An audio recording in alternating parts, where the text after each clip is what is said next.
should have been an easy score. Rob an old man, leave without much fuss. We never could have guessed how south it would go. Everyone had heard of Duncan Adams. He'd been a fixture in the community for generations, living in that wild old house up on Mount Yaller. He'd been a writer, a professor of antiquities at Georgia State College, and any number of other things. His house was supposed to contain all sorts of expensive things, and we were going to see if the rumors were true. Mike didn't like it, though. Guy like that is certain to have all sorts of security, the best measures money can buy, and you just expect the four of us to walk in like it's nothing. Julius, Gavin, Mike, and I like to call ourselves a crew, but that was just from watching too many heist movies. In reality, we were just four guys who like to break into people's houses and steal things. We weren't druggies, we weren't criminals, despite what our records said. But we did like to buy nice things, and stealing often paid for them better than a real job. You'd think so, I said, but my brother went up there to do a job and said that there were no security systems, no cameras, no nothing. The dude is just asking to get robbed, and I say we take him up on it. My youngest brother's a plumber, and that was actually where I got the idea for the job. He got called about a month ago to fix some pipes in the old man's bathroom, and came back to tell us how cool the place was. He had all these mirrors on the grounds, and in the house, and on the walls, and it was like a fun house. It was really cool looking, he said. The old man had paid him a mint to do the job, and I'd spent the next 3 weeks thinking about that house, and planning the biggest heist that I could imagine. The plan is that we go in just after dark and jump the sidewall. We can go in through the garden out back, and come out on the back porch and into the house. The old man's a hard sleeper. My brother said he had to ring the bell 12 times before he woke up. We can go in and out before he even knows we're there, and live like fat rats off the spoils. Mike still wasn't sure, but greed was slowly eroding his sense of self-preservation. He said he would bring it to a vote with the rest of the crew, and later that afternoon he called to say that the vote had been carried unanimously. The other two were in, and Mike wasn't about to hold us up with some tickling feeling of doubt. Hope your intel's right, because if you're not, we're all going to be royally screwed. And that was how we came to be hunkered in the scrub around the Duncan Adams estate, waiting for it to get good and dark. We were all dressed in dark clothes, Jules and Gavin wearing ski masks, while Mike and I just had our hoods pulled up. I was pretty sure that we wouldn't need cover, but Jules had 2 prior arrests, and Gavin was clean for the moment. Both wanted to stay out of prison, if they could help it, and had opted to cover their faces. As the dark began to settle around us, we kept to the fence and prepared to vault over.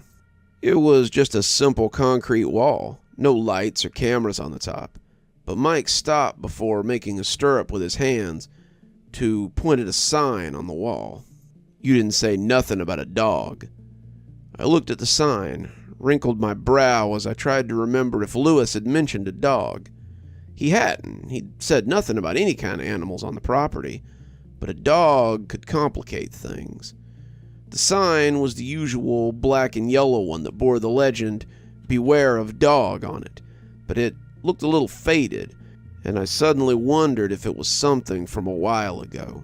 It's probably old. Lewis didn't say anything about a dog or a cat or anything to do with animals.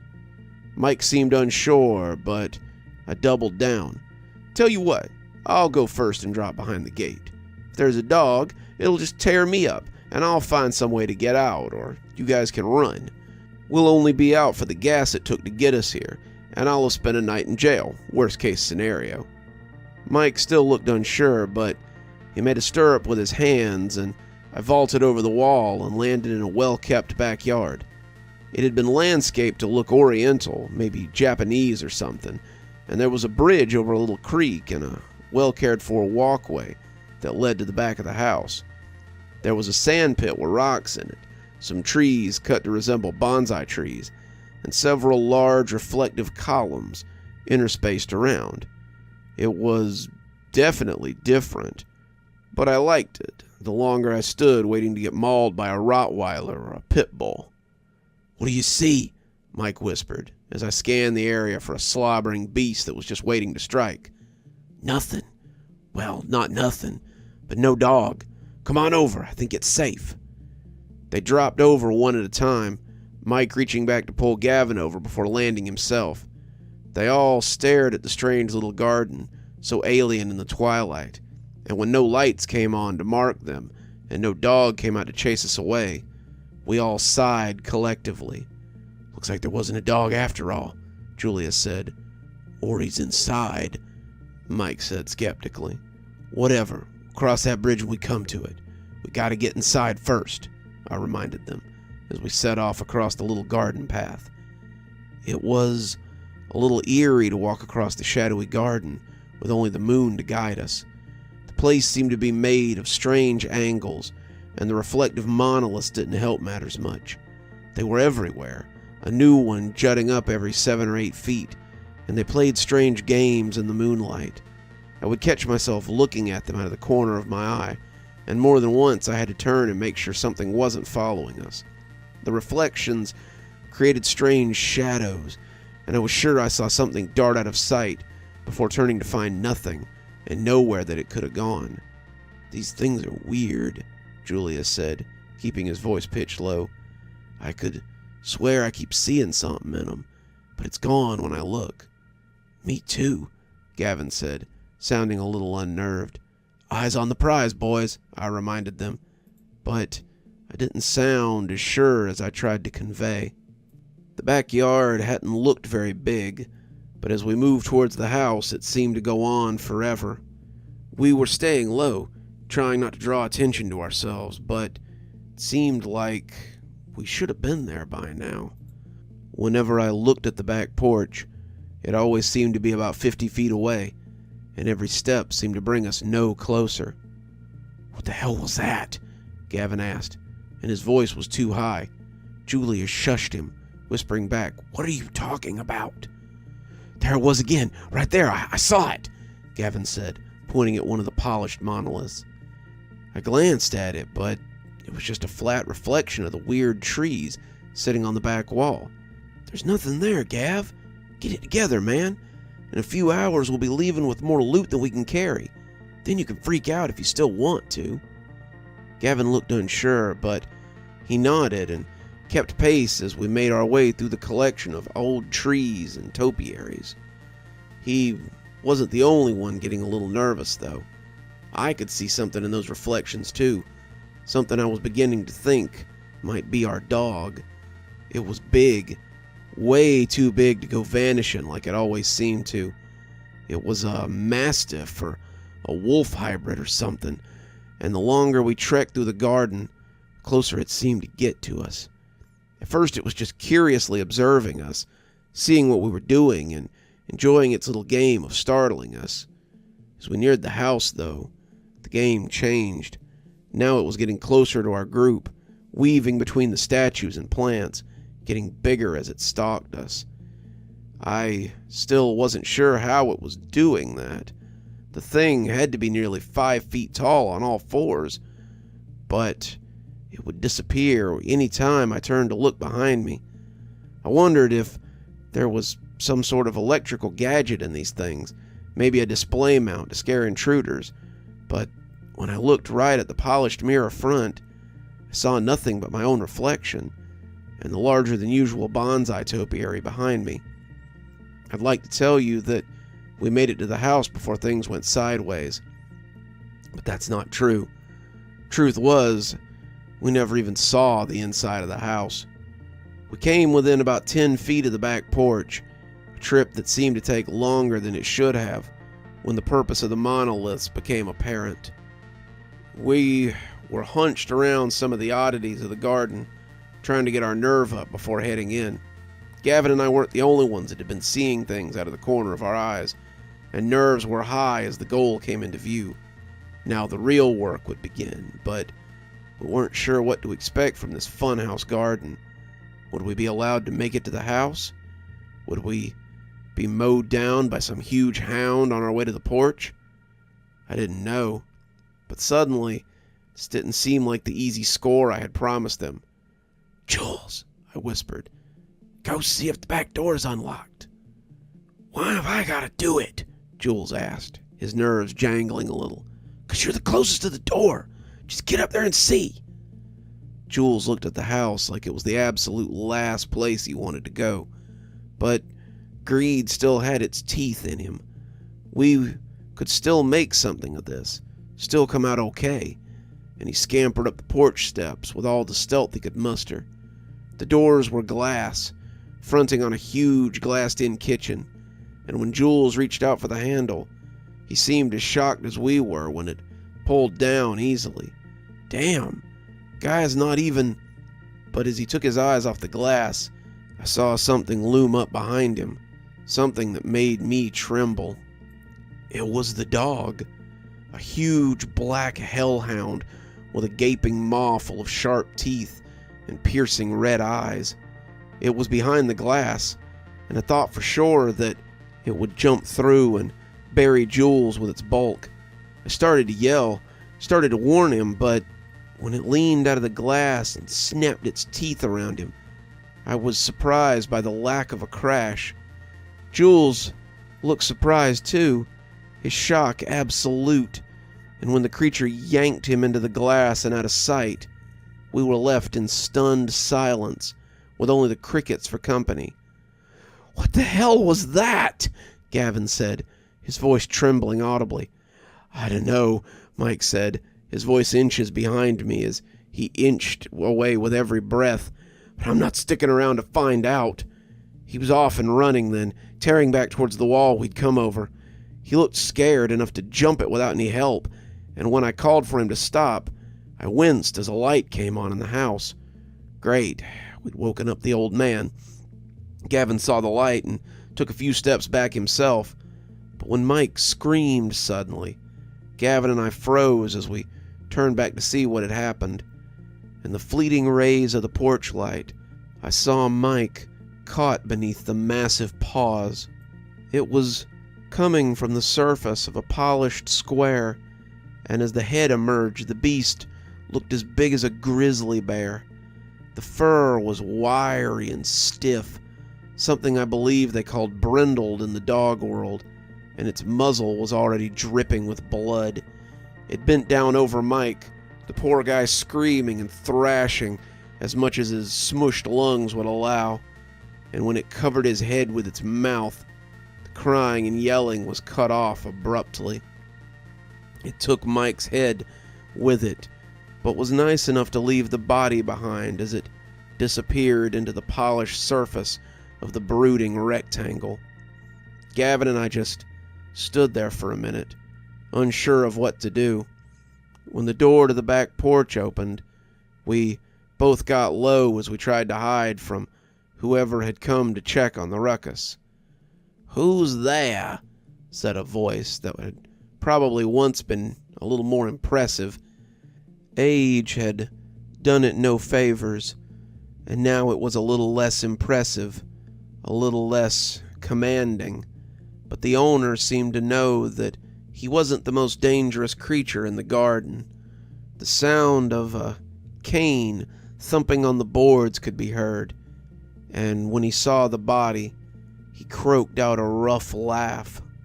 "Decided to come and steal from an old man, huh?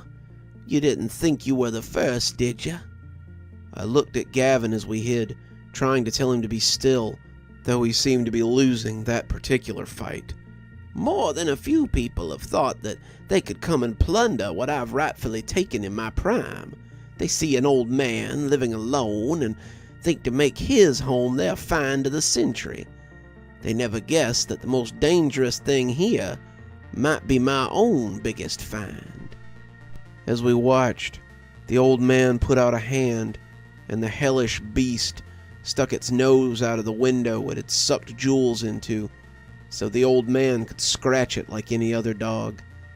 "I was excavating a tomb in Russia when I found them. These strange black monoliths were just in a cave towards the back of the old tomb. I had never seen anything like them or the beast they held, but it had enough intelligence to understand me when I made it an offer. It didn't seem to be enough that he was going to kill us, The old codger meant to monologue before his hell beast devoured us. "Come back to my home," I said. "Come into the lighted world again, and I will take you from this place and let you hunt my enemies for me." And so I have. It has hunted a long time on would-be thieves and robbers, and eaten well in the process. You will be no different. Gavin looked at the back wall, a path that would take him over the unmoving corpse of Mike, and seemed to be trying to decide if it was worth the risk. I shook my head at him, trying to tell him not to, but when he suddenly sprinted across the lawn, I found myself right behind him. I could no more stop myself from fleeing in my terror than he could, and we dodged around the monoliths at every opportunity. The hound lunged at us nonetheless, coming out of either side as it tried to stop us. We were neck and neck, nearly to the wall, when Gavin suddenly tripped. I looked back and found that Gavin's foot was stuck in a trap too devilish to escape. The creature had him by the ankle, and as it dragged him backwards, I sprinted for the wall and leapt at the top. My fingers burned as they tried to dig into the concrete, and I'm not ashamed to say that I left a few fingernails behind as I scrambled over the top. I drove home, expecting that the creature or the police would come after me every mile of the way. When it didn't come lunging out of my rearview mirror and no blue and whites dogged my heels, I breathed a sigh of relief. I drove home, locked all the doors in my trailer, and went to my room so I could write this down while it's still fresh. Now that I have, I'm not sure what to do. Do I call the police? What would I even tell them? Can that thing get me through my own mirror? My computer monitor? The surface of my spoons? I don't know what to do, but I do know one thing. If you ever hear of Duncan Adams and his strange house in the mountains, and think that an old man living alone will be an easy score, think again. The dog that he has can't be bribed with treats and pets, and all you'll have from that place is death for you and anyone who comes along with you.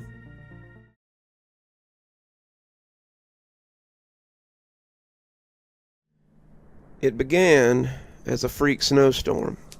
I've been hiking and camping in the woods outside of Kashmir since I was in high school. It was a spot I used to like to come to with my friends before they all got too busy to return to nature every now and again. The wilderness in North Georgia is just so beautiful. It's a great place to immerse yourself in nature and return to your roots. This weekend, however, I found myself at nature's mercy instead of its beauty. Well, maybe not nature. The longer I stay here, the more I suspect that something insidious might be in this place. When I set up my tent Friday afternoon, the temperature had been a little crisp, but nothing out of the ordinary. Spring has been in bloom, and it seemed unthinkable that it could get below 50 in the daytime. I had been meaning to hike deeper, coming back out again on Sunday, but when I woke up to find snow, I decided my weekend might be a bust. After gathering the gear I could find, I began hiking back to my truck, but I must have gotten turned around. As the day fretted out, I realized how lost I'd become. My usual landmarks were either covered in snow or changed so drastically that I didn't even recognize them. My compass was no help. The needle kept turning and turning, leading me in circles as I wandered through the snow. As I got more and more turned around, the night began to creep up on me. I was soon watching the sunset as I thought about whether or not to put up my tent or keep walking. And that was when I saw the light. It was small, like a candle on a windowsill. I'd never seen any houses out in the woods before, but it was possible that someone had built one in the 6 or 8 months since I had last been out here. I began heading in that direction, and as I did, I saw a cabin begin to materialize amidst the snow. A candle was burning on the windowsill, and as I approached, I began to look for signs of life. I saw no four-wheelers or any means of getting in and out. I was making sure to make a little noise, whistling and crunching loudly through the snow so as not to startle someone who might not want company. The cabin was not the sort of pre-made ones you sometimes saw in showrooms. It looked to have been made of sturdy trees, and the wood looked new and raw. Someone had built this recently, and it made me even more aware of whoever was inside. It was pretty likely that a gun lived there as well, and I was in no hurry to be a squib in the local paper. As I knocked on the door, I felt a little like Goldilocks trying to introduce myself to the three bears. I don't know what possessed me, but when no one answered, I tried the knob. It opened easily, and the door wasn't locked. So I stepped out of the snow to find a roaring fire in the grate of the one-bedroom cabin. It was humble. A bed, a table, a large bookshelf that seemed to stretch the length of one wall, some chairs, and the fireplace. It was so warm after having come out of the cold that I couldn't help myself. I stepped inside and made a beeline for the fireplace. I was careful not to track snow in, leaving my boots and pack on the front porch in the hopes that whoever lived there would recognize that I was here and not be startled. I don't know where the owner of the cabin was, but if they were out hunting in this weather, I wasn't likely to receive a warm welcome. Either way, I didn't think I had any options with the snow falling and the night fast approaching. I sat by the fire, and as the flames dried my clothes, I couldn't help but look at the huge bookshelf that stretched across the wall. It was floor to ceiling, and as big as it was, there was still space for more books. The books were numerous, about 30 in all, and their spines had the names of people instead of titles. My curiosity got the better of me, and I went and took the first one down. The name, Jeremy Blake, was printed in gold leaf on the spine, and when I opened it, it cracked in that satisfying way that old books do. The owner of the home probably wouldn't appreciate me perusing their bookshelf, but I figured I already had enough to apologize for. What was one more thing, right? The inside was written in what appeared to be real ink, and the handwriting was delicate and practiced. Whoever Jeremy Blake had been, he'd been a very dab hand when it came to writing. I had assumed it was biographical, but the book didn't look old enough to have been written in 1736, as it claimed on the front cover. Jeremy talked about being out hunting deer with his brothers when they were suddenly set upon by a snowstorm. It had been snowing when they set out, but they now found themselves in a real blizzard. His brothers had left him when he couldn't keep up, and Jeremy thought he was about to die. That's when he saw the light out in the woods. He talked about coming upon the cabin, and how it had seemed so empty, but lived in. Like me, he had decided to thank the owner when he returned, and set about pinning this in his journal, which he'd brought with him.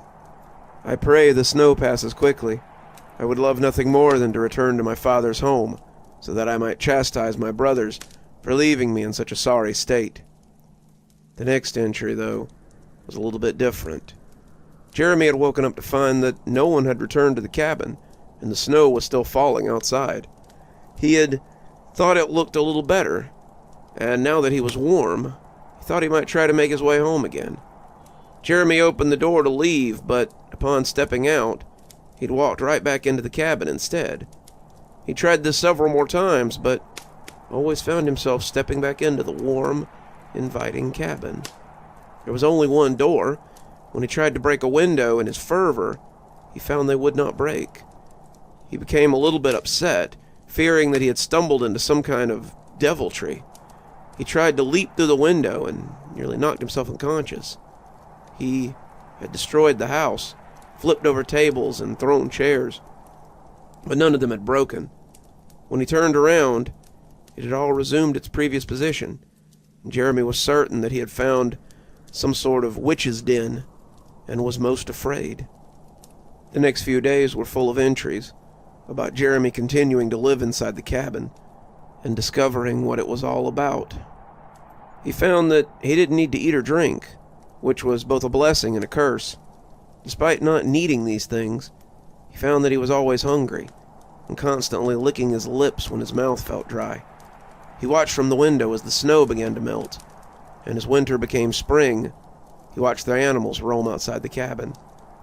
After a while, His entries became a journal of what he'd seen from the cabin's windows, until I discovered the last entry in this long series of observations. I don't know if anyone will ever read this. I suppose it matters not. I've existed in this house for a long, long time. Cannot say how long, but I was not even 15 when I came in out of the cold, and now when I look at the glass over the fire, I see an old man staring back at me. I don't know how much longer I'll survive, but today I saw another person for the first time in a long time. I was looking out the window, watching the snow fall again, when a child came hesitantly from the tree line. He was looking at the small candle that had brought me here, but his eyes got big when he saw me looking back at him. He took a step towards the house, meaning to come inside or ask who I was, but I shooed him away. I think now that I should have let him open the door to see if I could escape, but I couldn't take the chance of that boy being stuck here as well.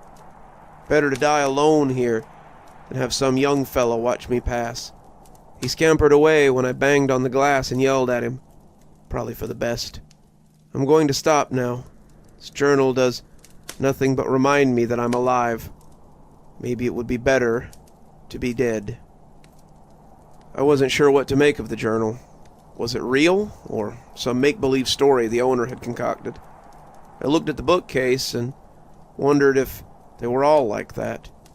It was getting dark outside, so I took the second journal over to the fireplace so I could read it in the roaring light of the fire. Pine knot cracked as I got comfortable, and the whole experience was very rustic. The handwriting was a little rougher, not the same as the beautiful script of the previous one. Inside were the musings of a woodcutter. His writing was shorter, more surface level. He'd gotten lost while chopping wood and found the cabin on his way home. He stopped in to see who lived there and got himself trapped inside, just like the writer before him. He'd used his axe to try to break free, but to no avail. He'd taken up the book he found on the shelf and began writing to pass the time. Wasn't much, 3 or 4 pages before he stopped. He wrote about watching some squirrels, seeing a deer, and worrying that he would starve when he didn't find any food in the cabin.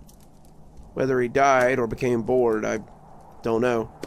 He stopped writing about 5 pages in, signing Roland Wood at the bottom. The same name on the book spine, written in the same rough gold leaf that the words were written in.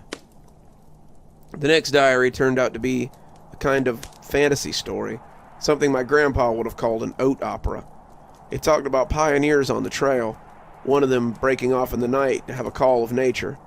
He finds a strange cabin with a flickering candle, and once he went in, it refused to turn him loose.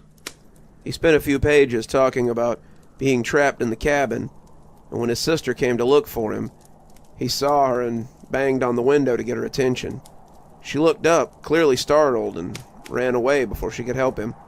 Whether she'd seen him or not, no one ever came to look for him. The rest of the journal was spent telling the story of the pioneers and what they must have seen on the trail. His sister seemed to be the main character, and he talked about the Indians they fought, the animals they hunted, and the things they survived on the way to their new home. Eventually she married a man, and the two lived on the prairie with their growing family on the outskirts of Preacher's Glen. Towards the end, he must have become a little jaded with the whole thing, and the story took a dark turn. His sister, her husband, and her children became riddled with hardships as the Indians descended upon their house, burning their crops and killing them all. The sister watched her family suffer for the crime of leaving her brother behind. The journal ended with her finally being allowed to die at the hands of her captors. He signed it William T. Pitt on the last page, and when I looked up from the story, I realized it was day again. As snow rattled loudly against the window, I had to wonder if it had only been a day. Jeremy's journal made it clear that the concept of time was a little wobbly. Had I been here a day? A week? A year? The snow was still blowing outside, but it didn't have to be the same storm that had brought me here. I looked at the door as I got up to put the book away. and wondered if I would find myself stepping right back into the cabin. I took a step towards the door, but I wasn't bold enough to try it yet. I needed more research first. With little else to do, I picked up the fourth journal. I noticed that William Pitt was on the spine of the third one as I put it back, and Beverly Stryker was on the spine of the one I took down. It seemed that the cabin had finally attracted a female resident, and I was interested in getting her point of view on the whole situation. Beverly's story was a little different from the others. Miss Stryker was in trouble when she found the cabin. Beverly had been fleeing into the night to escape her abusive husband. She hadn't wanted to marry him. He was not the sort of man that women like to marry, but she had made the mistake of falling for him when she was young, not realizing what a brute he was until it was too late. By then, her father had decided that if his youngest daughter wanted to marry someone so far below her station, then he would let her. He had enough useless mouths to feed, useless mouths in need of dowries, and her husband had asked relatively little from him by way of a dowry. The two had been wed less than a year when Beverly had run away for the first time. He had found her easily enough. Her husband was a hunter, and her trail had been easy to follow. He had his farmhands tie her up in the barn and whipped her with a horsewhip he used on the colts when they were breaking them in. Her skin had been covered in welts, broken and red from the lashing, and Beverly had been left in the barn overnight to think about what she'd done. She thought all right, but it wasn't likely the reflection her husband had been thinking of. Beverly lay in the filthy hay all night, thinking about her current situation and planning her next escape attempt. She played the dutiful wife for the next 3 months, filling his cup, cooking his dinner, and keeping his house like he liked, until her husband grew lazy again. He stopped having the hands watch her so closely. He stopped locking the bolts every night so she couldn't escape. He stopped putting the dogs out every night so they would alert him when she left. Then one night, she ran, but not fast enough. He was after her sooner than she expected, and she had heard the bang of the dogs and the clump, clump, clump of the horses' hooves. She was running through the woods, the early autumn chill sending goosebumps up her skin. She hadn't gotten dressed in anything heavier than a shift. If he'd caught her getting dressed, he'd have known she meant to run.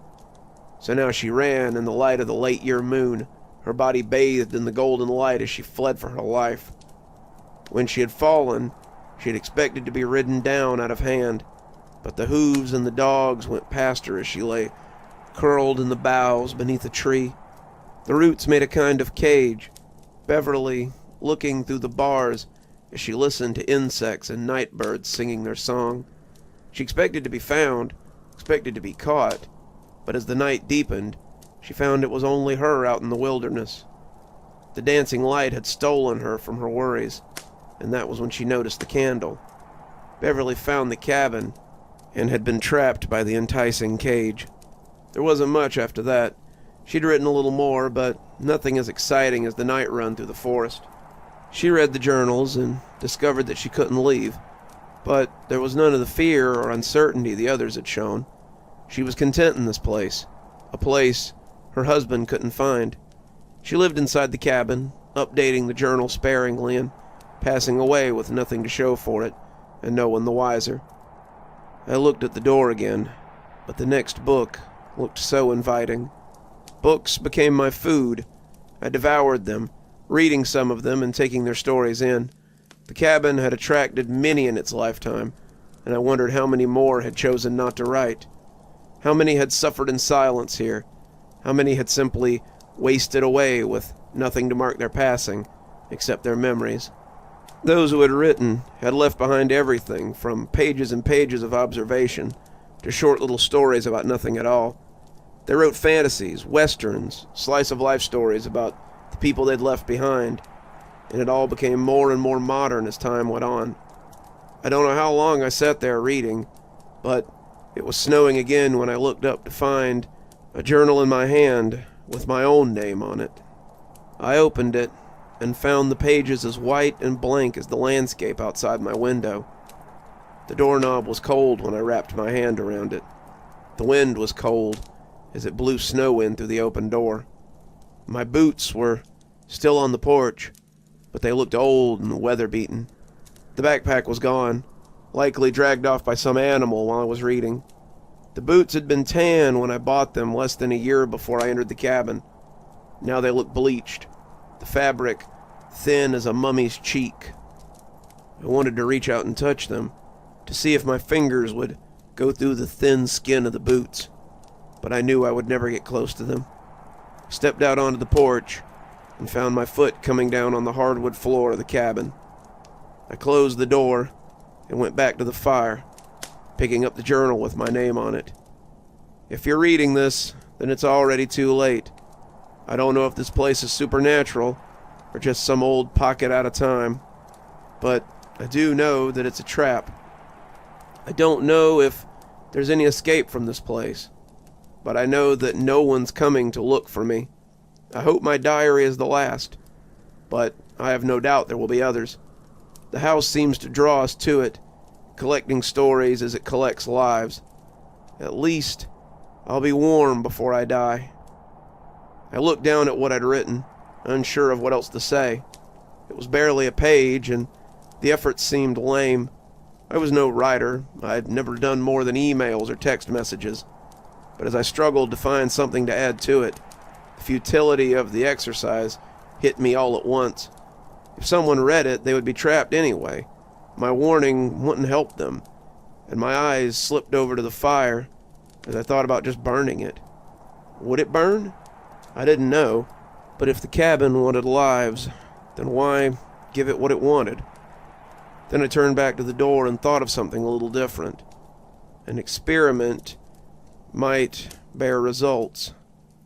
The book thumped onto the porch when I tossed it, and when I turned back to the bookshelf, it hadn't returned to its spot. The snow skittered across the pages, leaving wet runners on the paper as they marked them. They fluttered back and forth as the wind hit them, but the book was a little too heavy to be pushed by the wind. The snow seemed loath to come up on the porch, so I didn't think it would ruin it. When I closed the door, I hoped that someone would see it before they opened it. I had added a little bit at the end, and as I sat shivering by the fire, I hoped they would notice the book and follow the instructions before barging in. Knock 3 times and open the door. Under no circumstances come in. If the house is empty, run away as fast as you can. If I'm here, hopefully you can help me escape.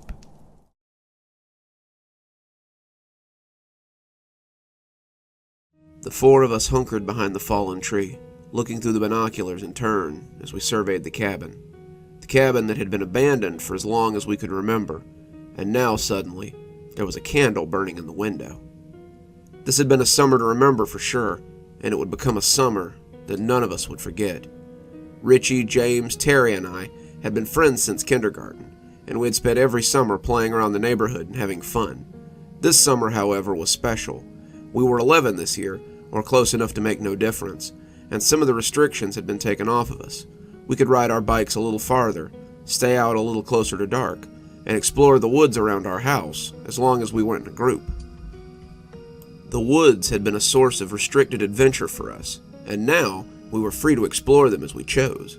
The first day of summer, we all met at my house with backpacks and camping gear so we could start exploring. Terry had paper and intended to make a map. Richie had brought some of his dad's tools so we could make forts or little bases in the woods. James had the nose of his air rifle poking out of his bag, and I had my wrist rocket hanging from my back pocket. We felt like explorers preparing to head out into the unknown territory, and we just knew that this would be a summer to remember. We began by exploring the places we knew in the woods, places our dads had taken us camping, or our parents had let us go to on our own. Terry made a crude little map for us to follow, and as the summer unfolded, the map got bigger and bigger.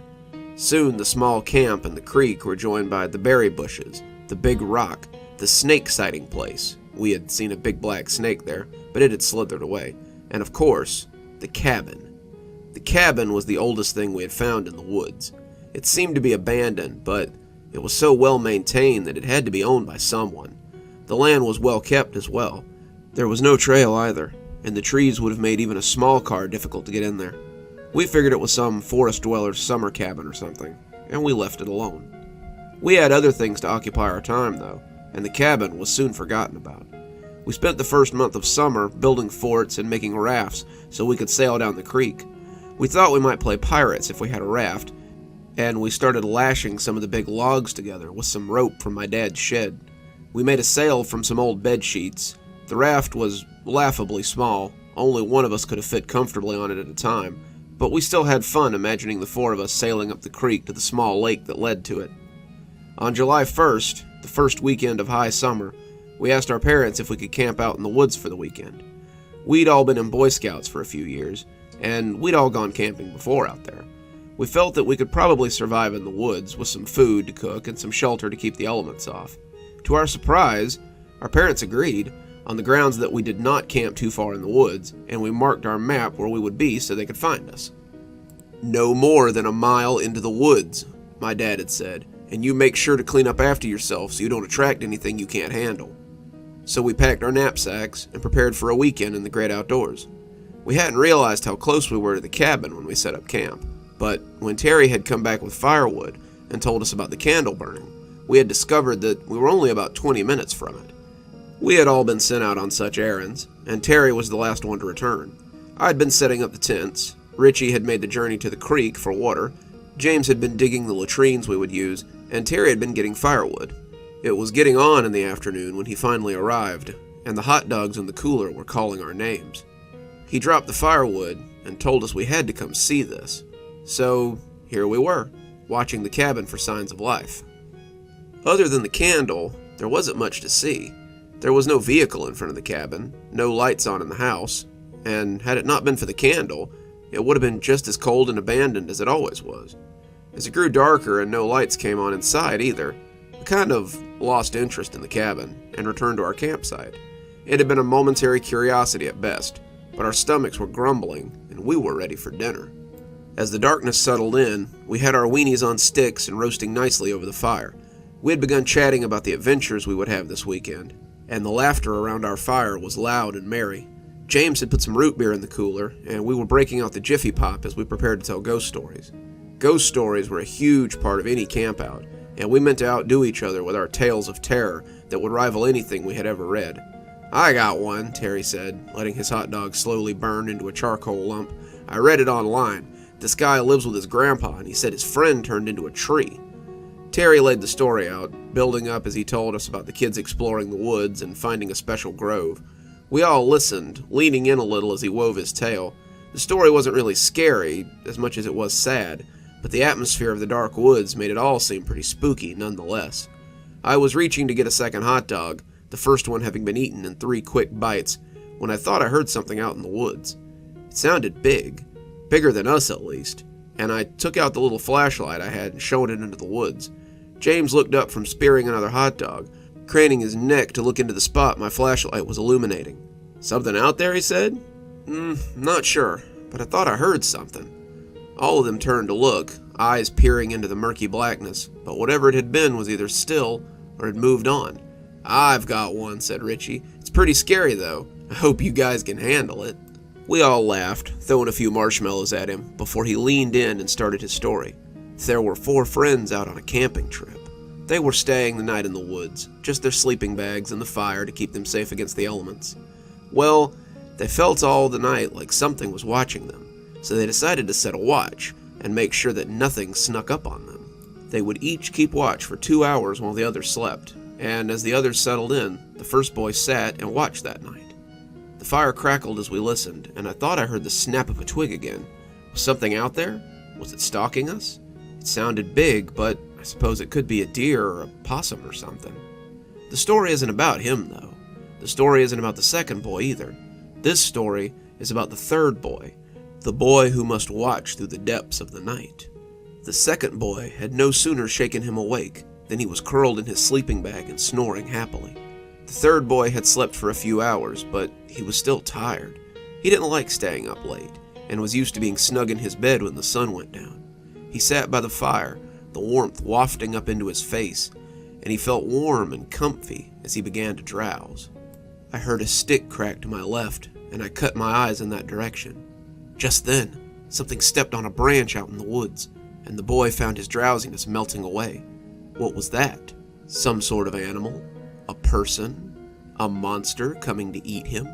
The boy sat up a little straighter, but he was so tired. He could barely keep his eyes open, and the fire felt so good. I could see something out of the corner of my eye, but I couldn't be sure what it was. An animal? A person? A monster come to eat us up? He looked around, but he could see nothing. The small fire did little to light the forest around him, so he reached for more wood and began to build it up again. His hands shook with each piece he grabbed, and the coals danced as he slid the fresh logs into the flames. He soon had the fire raging, a burning pyre that threatened to catch the lower branches of the nearby trees on fire, but still, he could see only the vague outline of what stalked him. Whatever it was, it looked big like a bear, maybe even bigger. It had a towering presence that made it appear monstrous in the dancing light of our campfire. It appeared to be wearing clothes, but I couldn't be sure. Was that a dress? Maybe a robe? I couldn't be sure, but it was coming closer as we all sat raptly and listened to Richie's story. The boy watched the shape as it stalked closer, unable to tell what it might be. It was so big, it could be anything. A bear, a person, anything could be out in those dark woods.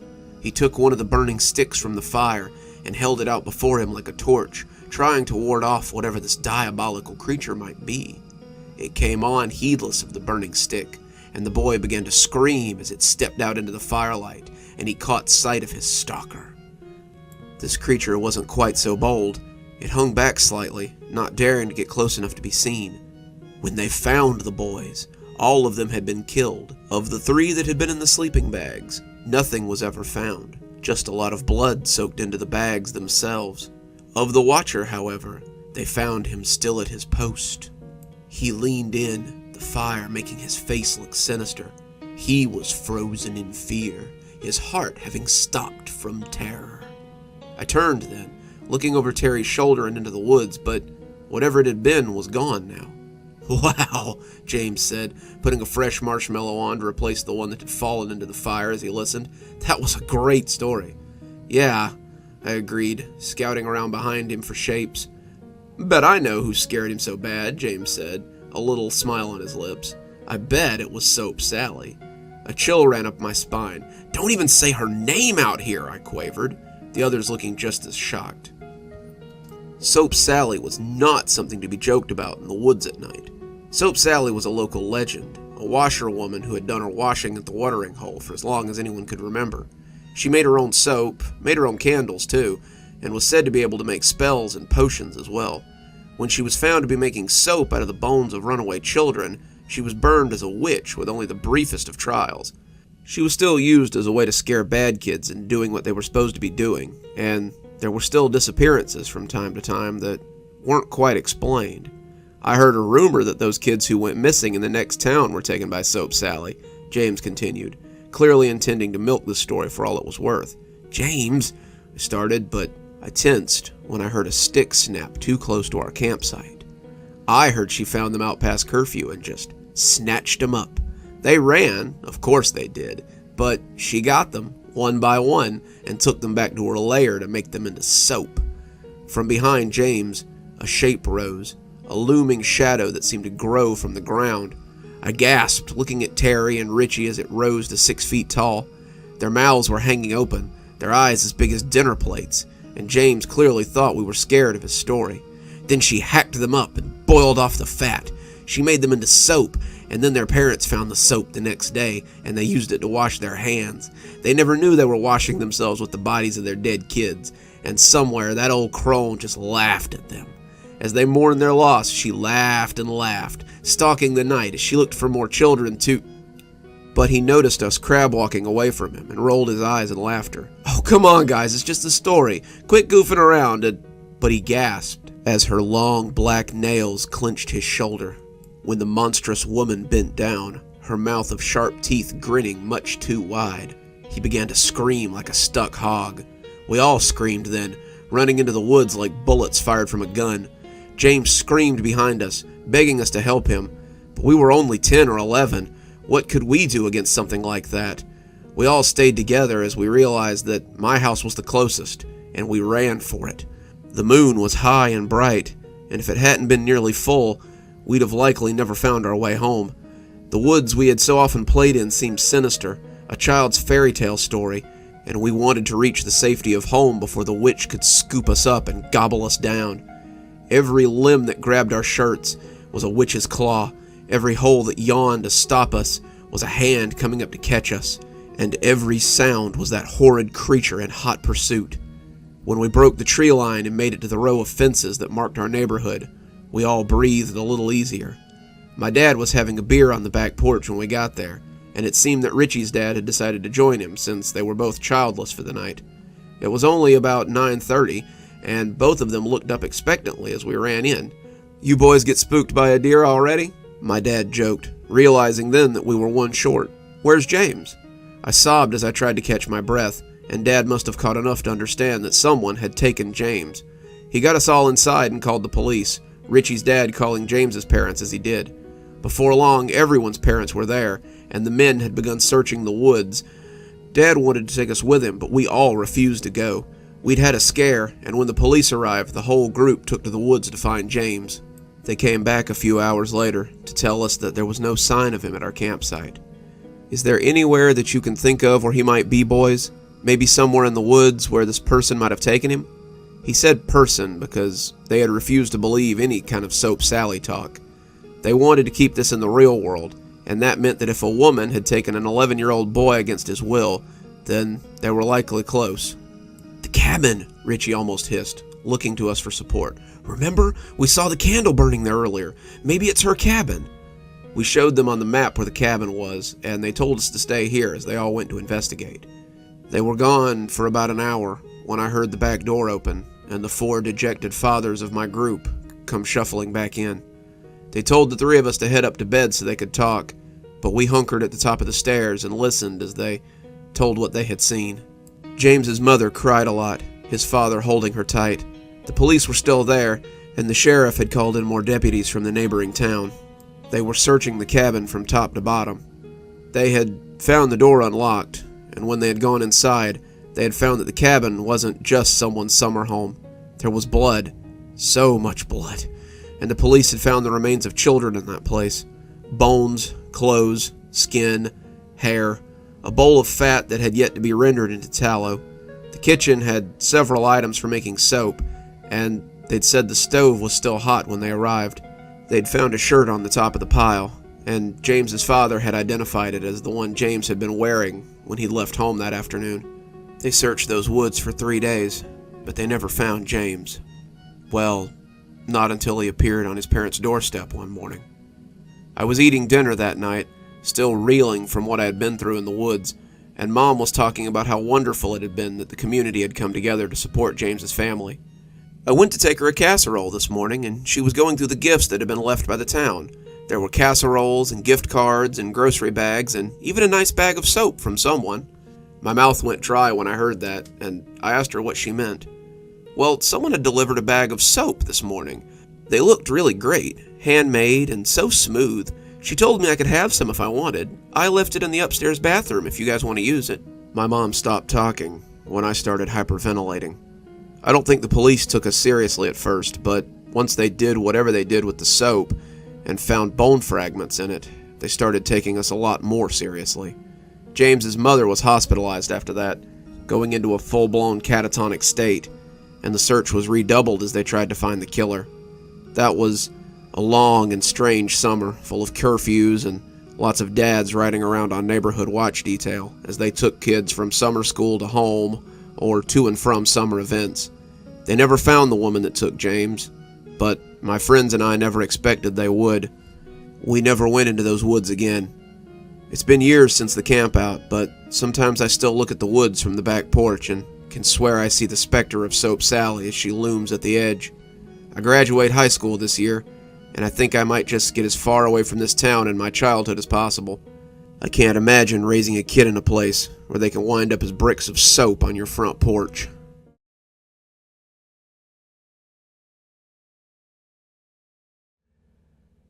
They call it the Martin House, and it's easily the most haunted place in town. During the day, it's a beautiful 2-story estate in the Millville area.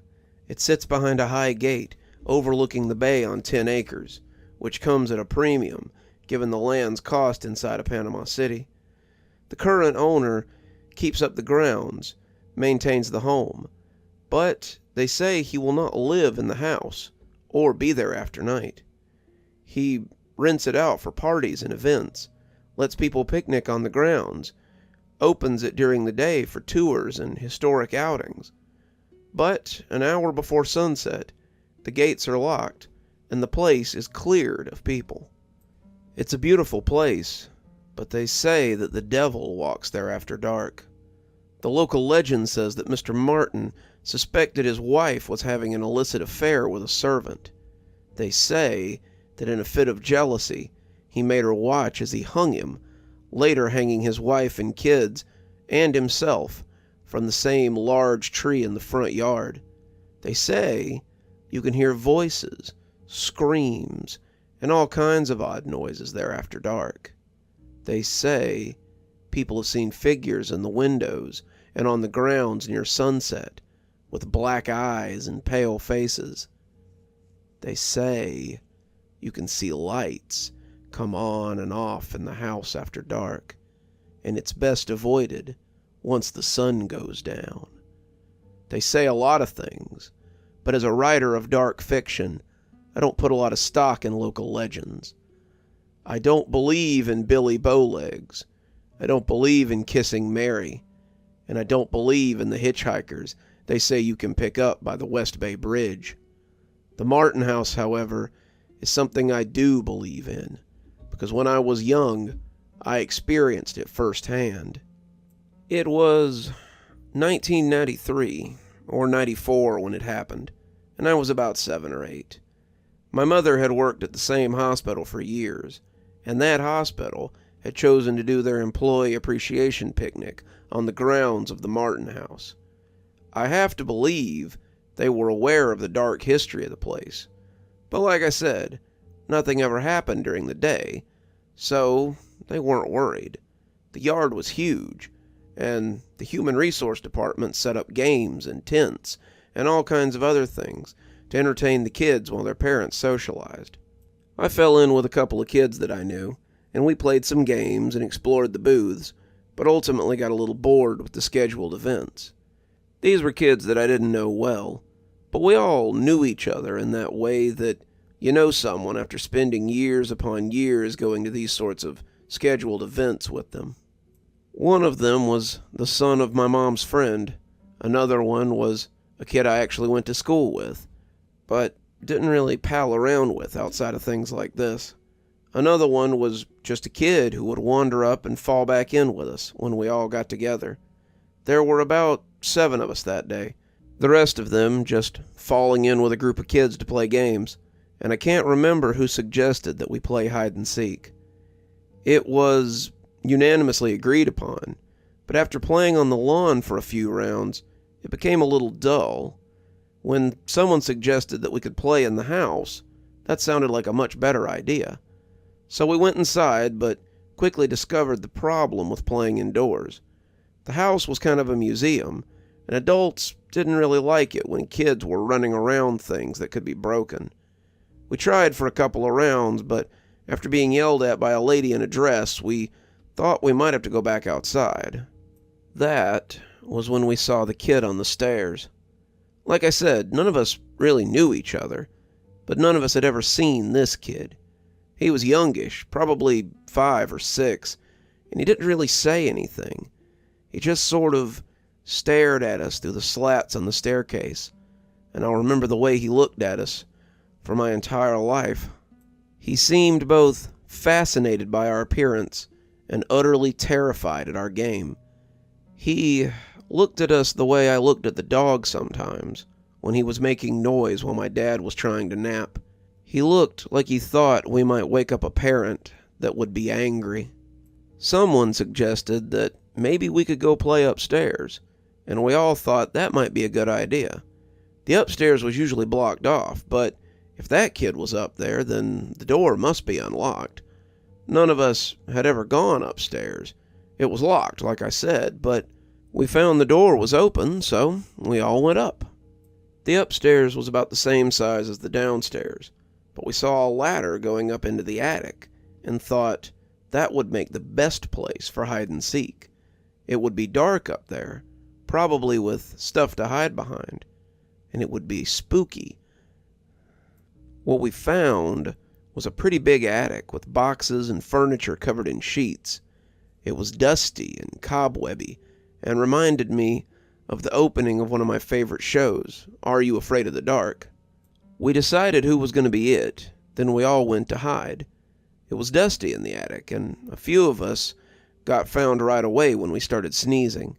I expected that we might see the kid we had seen earlier, but there was never any sign of him. I didn't think much about it. Kids rarely question things that don't come from adults. And as we played, the volume of our game became louder and louder. We began to scream with joy every time someone was found, and some of them had taken to scaring each other instead of just playing hide and seek. I'm sure that some of the people from downstairs could hear us, but given that we were 2 floors up, we might have been mistaken for just regular noise. I was hiding behind a vanity near the back of the attic, peeking out from around the edge of the sheet, when I heard a little voice in my ear that scared the crap out of me. It scared me because up until then, I'd been the only person hiding behind the vanity. You guys shouldn't be here. You're gonna wake up Daddy, and he'll be mad."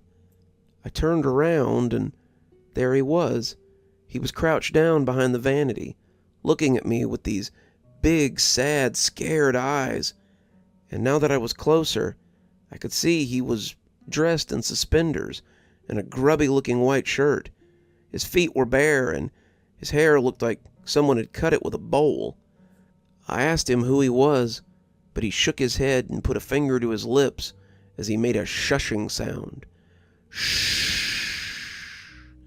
You're gonna wake up Daddy, and he's gonna be mad." I started to ask him who he was talking about, when all of a sudden, we heard loud footsteps coming up the stairs. Someone was yelling, but it wasn't regular yelling. Usually when my dad yelled, there were swear words in it or some kind of direction. This yelling was just babbling, like an angry beehive or a car when it needs an oil change.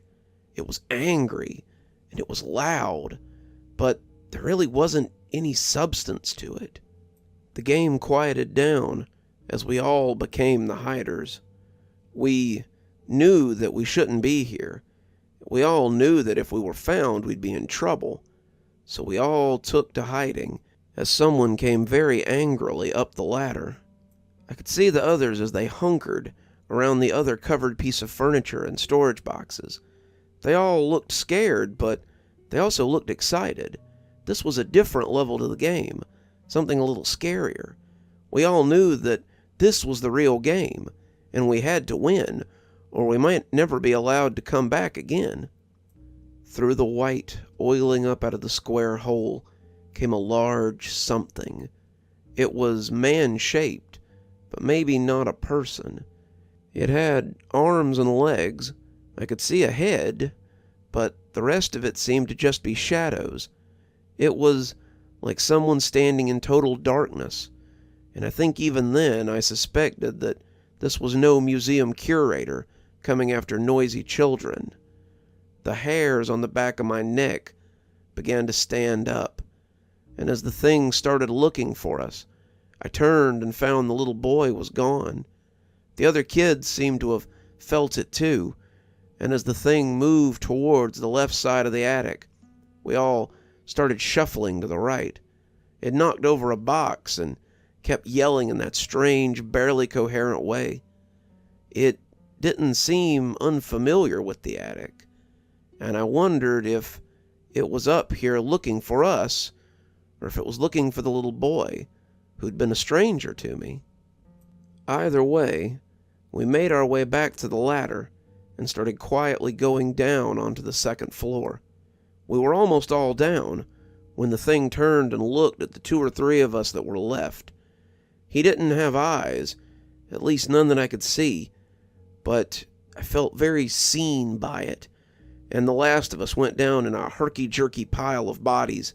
We ran back to the staircase, and that's when someone else found us. We burst through the door that led out onto the stairwell and almost knocked over a lady with a tour guide name badge.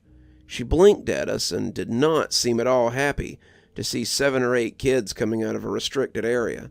She asked what we thought we were doing in there, and we told her that we thought it was open.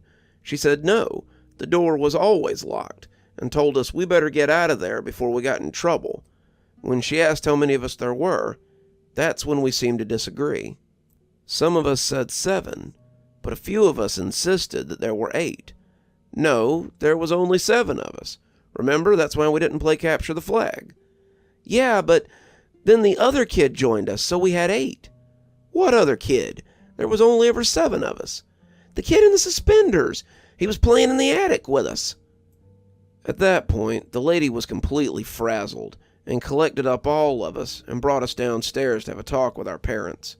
In the meantime, she had a few of the other people search the second floor and the attic for a missing kid.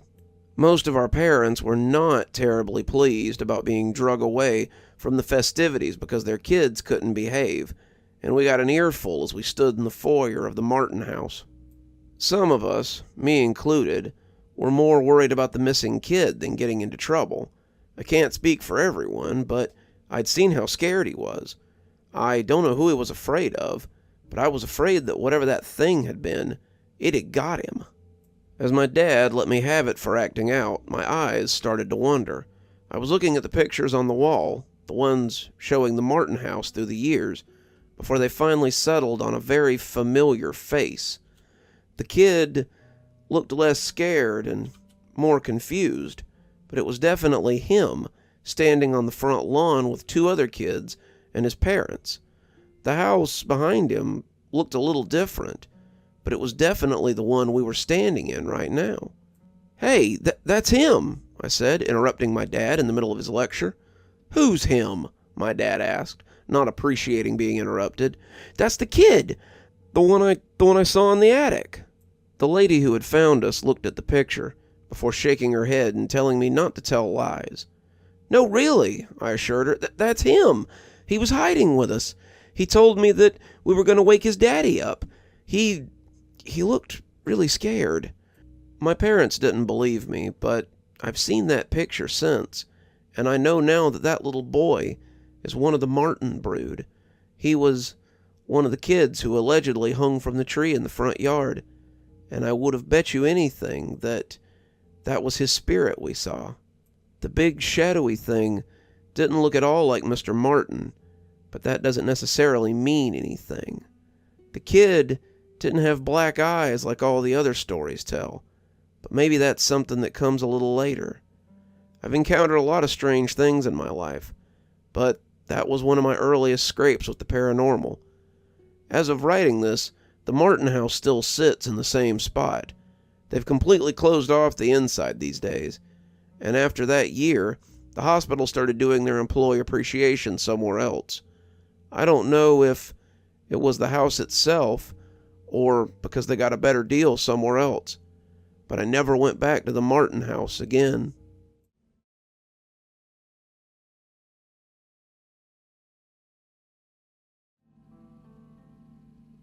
"Oh my God, there it is! Stop the car, Jacob!" Lily exclaimed as the house she saw in the ad came into view. Lily and Jacob had been in the same neighborhood for most of their 12-year marriage. They had liked the area when they moved in, but the peaceful neighborhood had seen its share of crime and decline lately. The straw that broke the camel's back and made them decide to move had been 3 nights ago when they'd been out to dinner. They'd been celebrating their 12-year anniversary when someone broke into their house and ransacked the place. Anything of value that wasn't locked in the safe was taken. When the police finally got there, they acted as though they couldn't care less. There was absolutely no help. So the next day, Lily went online to find a new house within their price range. Lo and behold, she found a lovely house a few neighborhoods over, on the nicer side of town. It was a closer commute to Jacob's work and was well within their price range. Lily wasted no time calling the number on the ad and setting up a walkthrough. They had set it up for that Saturday morning, But when Saturday arrived, Lily had gotten a short text telling her to go ahead and have a look at the place and sending her the code to the key box on the door. The owners said that they wouldn't be able to make it, but if they wanted to take a look, they could go right ahead, just to be sure to return the key when they were done and let them know what they thought. Jacob was very reluctant and wanted Lily to reschedule for a time when the owner could join them, but Lily wouldn't hear of it. She threatened to go herself, but that seemed to make up Jacob's mind, and he agreed to come with her. As they pulled into the driveway, Lily could hardly contain herself. She jumped out of the car and rushed to the porch, stretching her arms and taking a deep breath. The scent of gardenias filled her nose, the smell reminding her of summers she spent at her grandmother's house as a child. In fact, the front porch reminded her a little of her grandparents' house, too. The long porch stretched the whole front of the house, and it had several weather-worn rockers and a swing hanging from a pair of chains. Had her grandmother had a swing like that? Had Lily sat on it and swung when she was a little girl? Had she gone too high, perhaps? And Jacob leaned out the window, his hand over the phone. "Sweetheart, it's work. I gotta take this. I'll catch up with you as soon as I get done." Lily gave him a tart look and shrugged. She took one more deep breath before mounting the porch and approaching the front door. She had seen it on Zillow when she was looking for houses, and it had been one of the biggest reasons she wanted the place. It had 8 squares on the front. There was red, green, and green again, just like her grandparents' door. She could remember standing in front of the door as a little girl, feeling excited as she waited for it to open. Since her grandmother wasn't going to come to let her in this time, she put in the code and got the key to open the door. The door opened with a little creak, and Lily stepped inside with a broad grin. Jacob looked up at Lily as she walked into the house, thinking of how beautiful she looked as she walked past the threshold. He couldn't have known this, but it would be the last time he'd ever see her. As Lily stepped into the front hall of the house, she felt a bit of déjà vu. She felt like she was coming home, as if she'd been here 1,000 times before. On her right was a large archway that led into a sitting room. Lily decided to check out that room first, since it was the closest, and there was a window so she could look out and see if Jacob was coming in. As she walked into the room, she felt a strange change in the atmosphere, the whole thing beginning to shift. Lily walked to the window to call out to Jacob, but when she looked outside, his car was no longer in the driveway. Instead, there were several familiar-looking vehicles. Was that her parents' car from when she was 9? And that car looked like Aunt Judy's car. That truck parked on the street looked just like her grandparents'. But that was impossible. She'd watched her mom sell that car when she was 10. What was going on here? As she stood there confused, she heard a voice calling to her. Lily turned around, but she was no longer alone. Her family filled the couch and chairs. The room looked just like her grandma's sitting room from when she was a kid. She could remember seeing everyone seated like this once before, and the memory made her feel kind of crawly. As a child, they had often sat in her grandmother's sitting room during holidays or special occasions, but something was off today.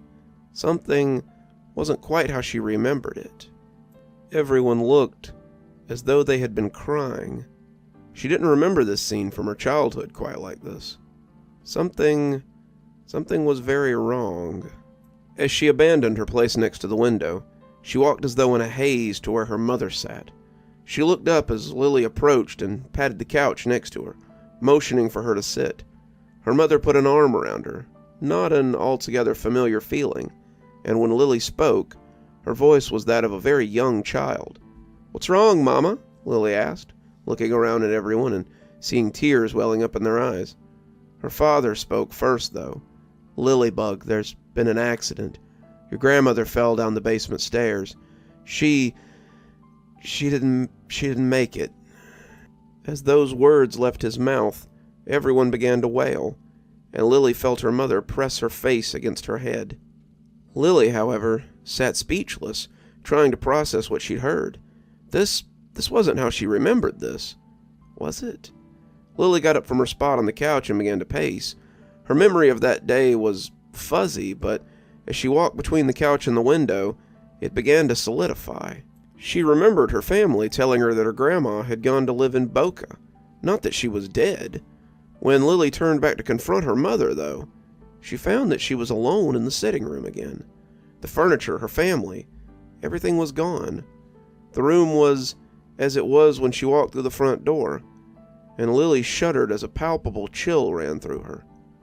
"Looks like a goose walked over your grave," she heard her grandmother say, and it was as if she were just in the next room. Lily rushed to the front door to get out of the house, wanting nothing so much as to smell the gardenias again, before she jumped into the car and told Jacob to drive away. She should have listened to him. She should have waited, but she'd been so eager to see this place. It had brought back so many memories, so many times that made her feel young again. But that was gone now. She didn't care how dangerous their neighborhood was. She would gladly live there for the rest of time if it meant that she could leave this mausoleum. The door, however, was gone. The entryway was still there, but the wall where the front door should be was a blank. She ran back to the sitting room window and started pounding on it, trying to get Jacob's attention. His car was back, and he was sitting in the front seat, but he didn't seem to hear her.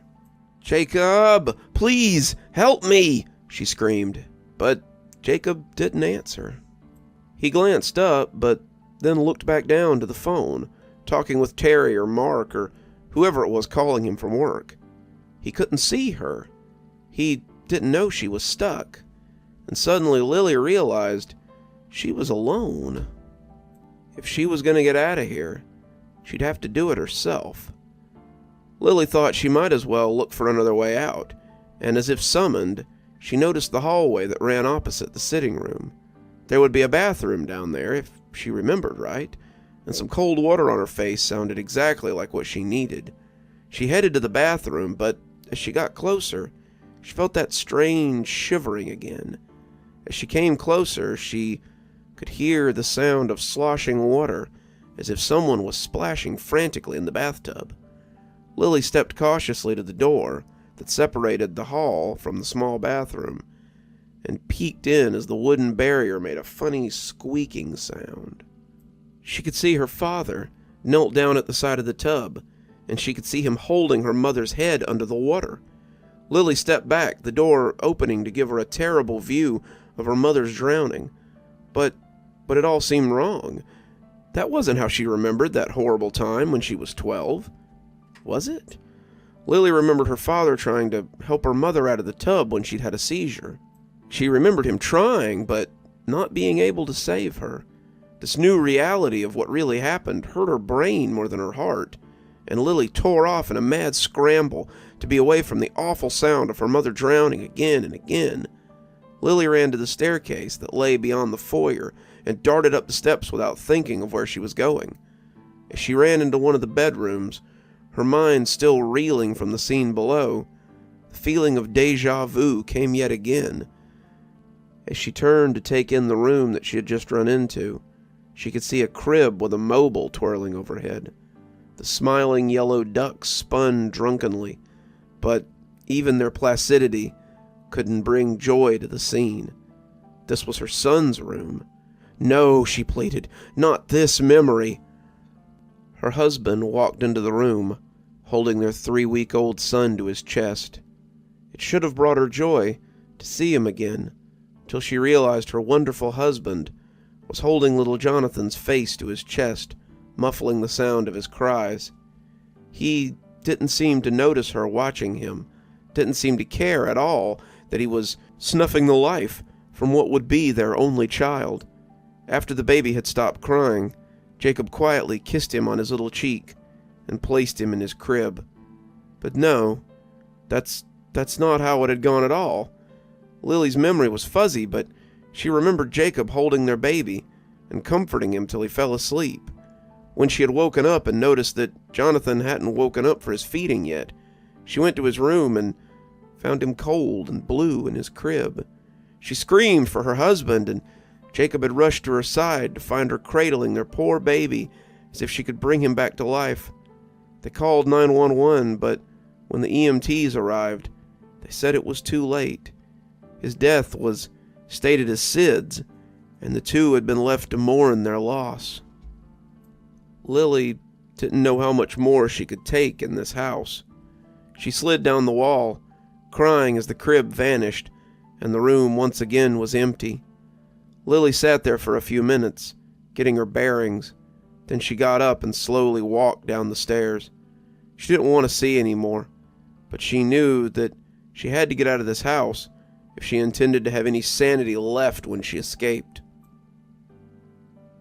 As Jacob sat in the front seat, talking to his boss, he realized that Lily hadn't come out of the house yet. It had been at least an hour since he'd told her he'd catch up with her, and she should have been able to see the whole place twice in an hour. He looked up at the window that overlooked the front yard, hoping to see her looking out at him, but no such luck. "Listen, Mark, we can handle the rest of this on Monday. I need to check on Lily. She's alone in the house we're both supposed to be looking at, and I'm getting a little worried about her." "Okay, that's fine. See you Monday. Bye." As Jacob climbed out of the car and walked towards the porch, he could smell a familiar smell. He stopped in the walkway and took a deep whiff, savoring the scent he hadn't smelled in years. It was bourbon and cigar smoke, and it reminded him of the Saturday night poker games at his dad's house. Dad's poker games had been full of both, and Jacob remembered peeking in as a kid so he could watch the festivities. As he got to the door and tried to open it to join his wife, the door was locked. He knocked, wondering why she had locked it behind herself if she wanted him to come take a look. "Lily, let me in, sweetheart. I'm sorry it took so long, but you know how much of a windbag Mark can be." But Lily didn't respond. He knocked a little louder, but still no response.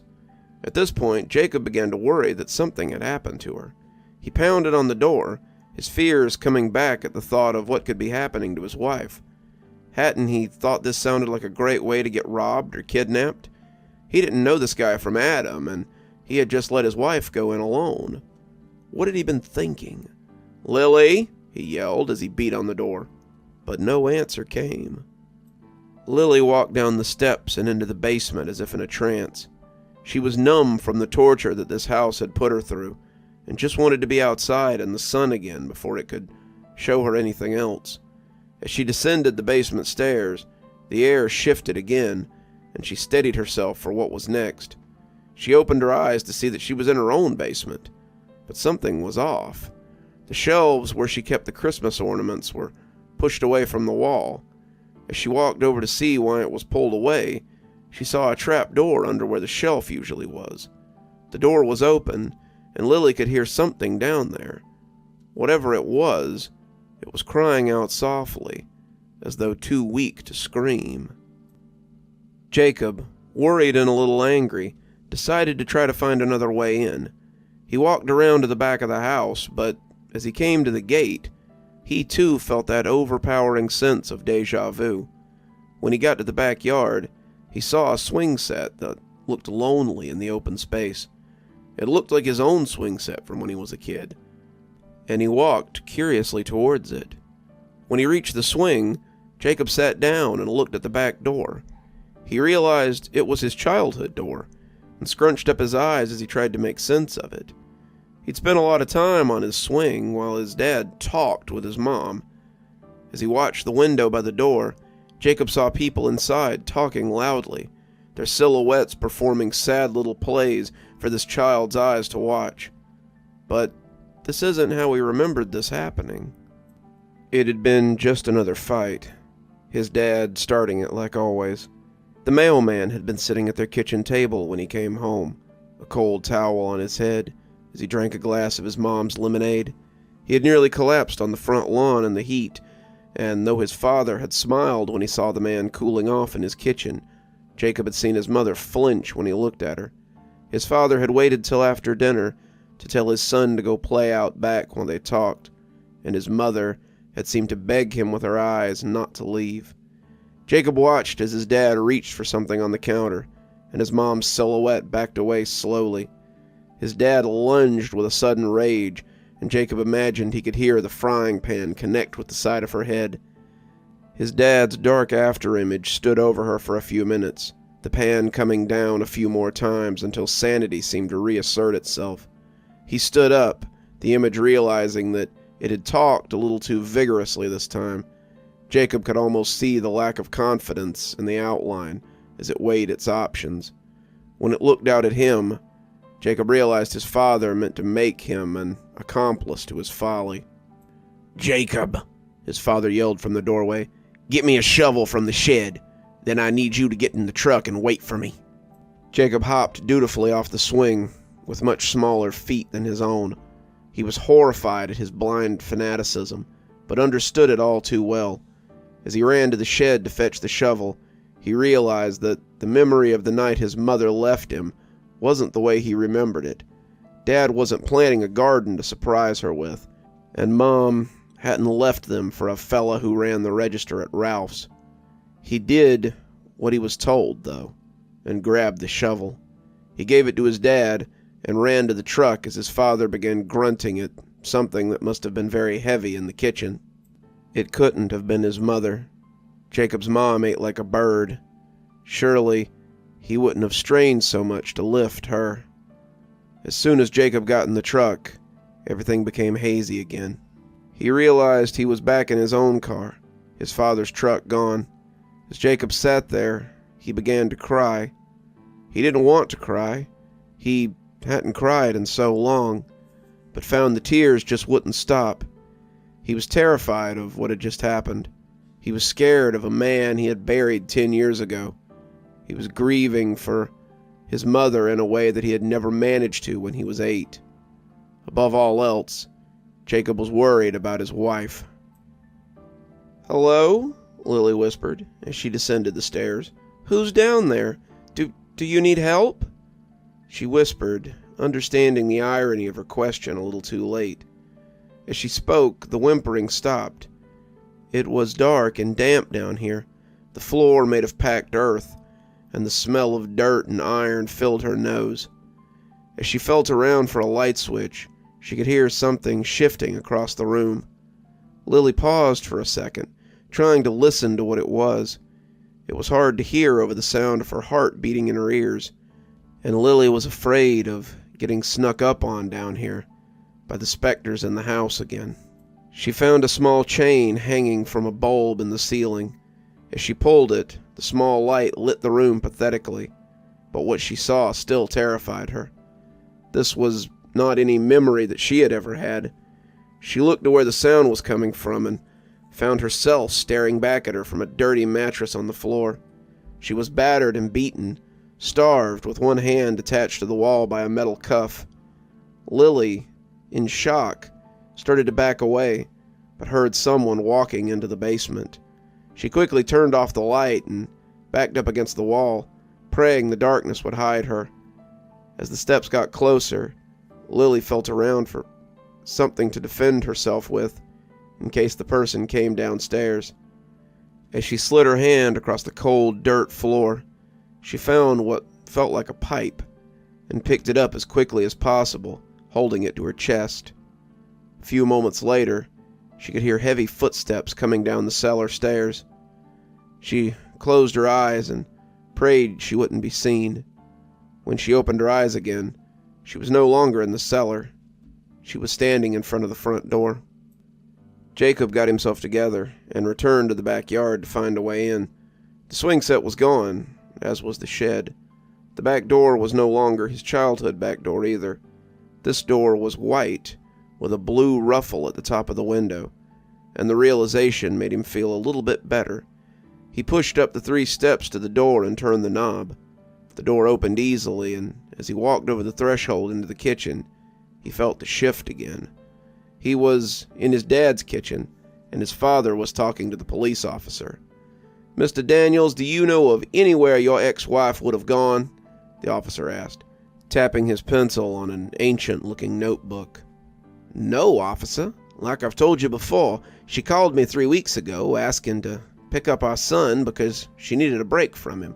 He can be a handful, so I agreed and went over to get my boy. She didn't tell me where she was going or when she'd come back. Jacob, go on to your room now and play. Let me and these officers finish our conversation." He had been 9 when the officers came to question his father. Jacob knew better than to disagree with the old man, but he knew that his mother had made no such request.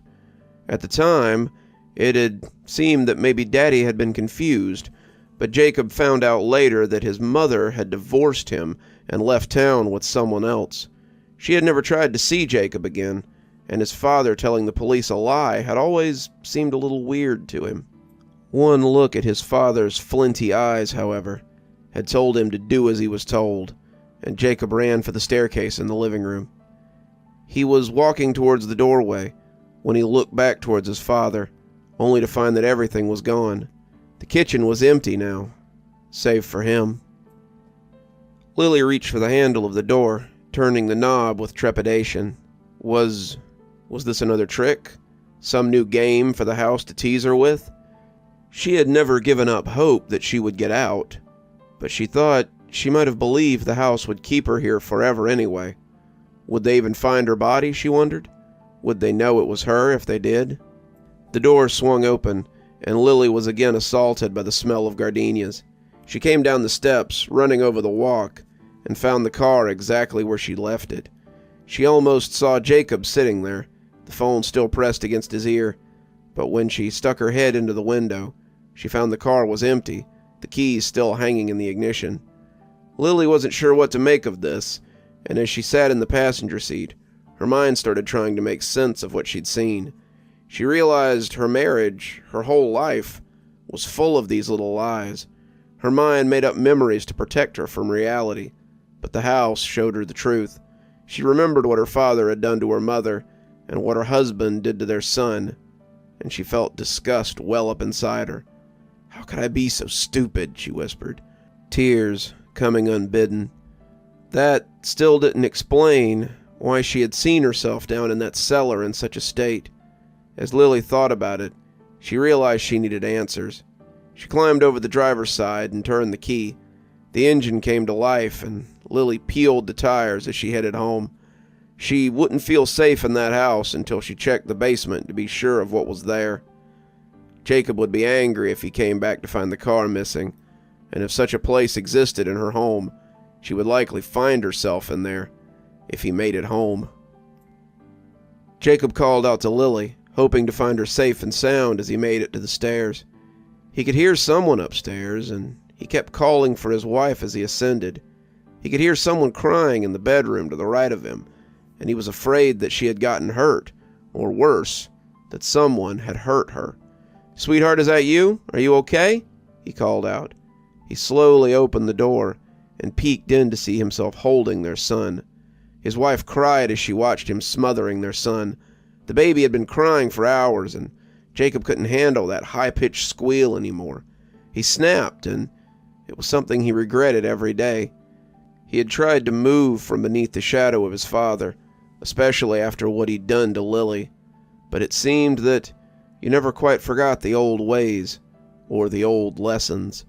He reached for Lily as she lay there crying, but as his hands passed through her, she turned to dust beneath his fingers. Everything melted away like dandelion fluff, and suddenly, the room was empty. As he backed out of the room, he heard sobbing from the bedroom across the hall again. Jacob's hands shook as he reached for the knob, but he had to find Lily and make her understand how sorry he was for their son's death. He peeked inside as the door creaked open and could see his own bedroom. Lily was crying as she spoke to someone on the phone. She was talking about, oh God, she was talking about his little secret. She had found the root cellar, the shame he had hidden for years, and now she knew everything. He charged in, trying to stop her, but as soon as he crossed the threshold, it all just melted away. Jacob's father had often said that the apple didn't fall far from the tree, and Jacob supposed he'd been right. Lily had taken a lot of convincing, a lot of mental conditioning, but Stockholm Syndrome was an interesting thing. She never remembered how she came to be in Jacob's basement after he took her from her work one evening. She never questioned how they'd been married for 12 years when he had only snatched her 7 years ago. She had accepted that there were no pictures of their wedding because of the fire that had burned their apartment. She had accepted that their son had died of SIDS too, though he thought maybe that one had been harder to swallow than the rest. In many ways, It was like her mind created answers for questions before they were asked. By the sound of it, she had been doing that for most of her childhood. Jacob's childhood had been fraught, but Lily's had been something from a pulp novel. She'd been happy to forget, happy to cloud her own mind with misty memories and rose-colored tint. But this damn house had probably shown her all sorts of things that pulled the wool from her eyes. As Jacob sat in the empty room, he wondered if prison would be worse than living in this warped memory for the rest of his life.